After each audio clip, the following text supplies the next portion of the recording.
this was also triggered by, well, something we renovated in the house. Stiletto condoms. A little kinky? Me? And you're ruining everything. I thought you liked it. I do.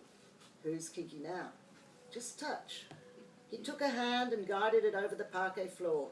Cost me a fortune, he said. Very nice. But can you feel them? Them? The pockmarks. Pockmarks all over it. Interesting. You know how that happened? How? He glanced sideways at her stilettos on the floor. But I thought you liked them. I do. And you always ask me to take off my clothes. I do. She ran a hand over his clavicle. You always say, take them off. I do, he said. She'd come in the door and he'd tell her to take them off. She'd unbutton her blouse and slip out of her skirt, and then, stark naked but for the stilettos, she'd come towards him. And, well, who could say no?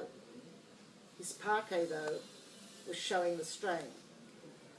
The parquet is suffering. The parquet. Your stilettos. She ran her fingers over the pockmarks on the floor. Is it me or the parquet thing? She didn't come for a whole week. He rang. I'm busy, she said. I miss you. In the parquet? I love you, he said. In stilettos? Yes. In the parquet? More pockmarks, I guess. He opened the door. Take them off, he said. Your clothes, I mean.